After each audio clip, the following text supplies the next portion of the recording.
Dulu ada seorang anak muda yang sering sholat subuh berjamaah. Anak muda ini setiap subuh berangkat ke masjid. Berangkat ke musalla Al-Qamar setiap subuh. Sebelum berangkat subuh, dia mandi dulu di rumahnya, memakai pakaian yang baru, memakai harum-haruman. Tiba-tiba di tikungan jalan dia jatuh. Jatuh di tikungan. Apakah dia tidak melanjutkan perjalanan? Dia pulang ke rumahnya, mandi lagi, pakai baju baru lagi, memakai harum-haruman lagi, berangkat lagi ke masjid. Untuk kedua kalinya anak muda ini terjatuh di tempat yang sama. Apakah anak muda ini putus asa? Tidak. Anak muda ini balik lagi ke rumahnya. Dia berganti pakaian baru, mandi, berpakaian baru, dan pakai harum-haruman lagi. Dan ketiga kalinya dia berada di tikungan jalan di tempat dia jatuh semula, dari pertama dan kedua kali, tiba-tiba ada orang tua yang sedang memegang lampu. Orang tua ini bertanya kepada anak muda ini, "Wahai anak muda, kamu mau kemana?" "Saya mau ke masjid, Pak. Saya mau sholat subuh."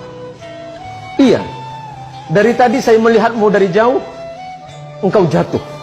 Tapi setelah itu engkau pulang lagi, kemudian kembali lagi, jatuh lagi, dan kemudian engkau pulang lagi untuk yang ketiga kalinya.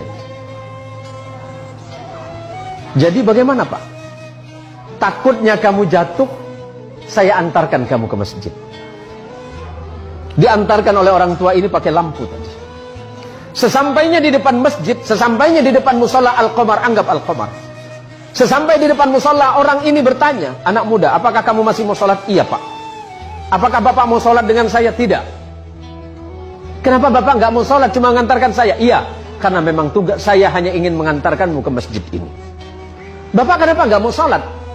Orang ini berkata, "Karena aku adalah syaitan." "Kenapa, Pak? Kok bisa?" "Iya." "Hei anak muda, kamu tahu tidak yang menjatuhkanmu satu kali dan dua kali itu siapa?" "Itu saya." "Bapak siapa?" "Saya setan." "Tapi kenapa kalau memang Bapak setan masih mengantarkan saya ke masjid ini?"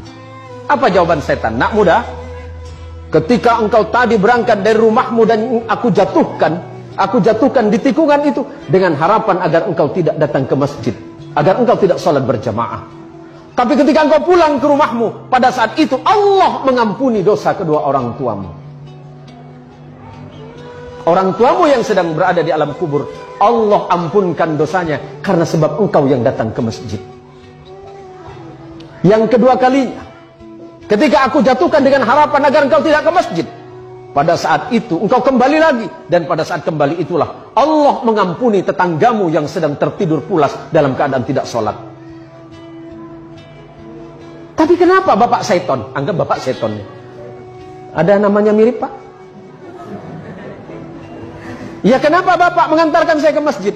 "Kalau seandainya aku menjatuhkanmu ketiga kalinya dan tidak mengantarkanmu ke masjid, maka niscaya orang satu kampungmu itu diampuni dosanya oleh Allah karena sebab perbuatanmu." Masya Allah, anak muda yang datang ke masjid, anak muda yang datang ke musalla, apalagi kemudian datang ke musalla sebelum waktunya salat, dia memperdengarkan adzannya, orang lain kemudian terbangun. Pada saat itulah Allah merasa sedang jatuh cinta kepadamu, hai anak muda.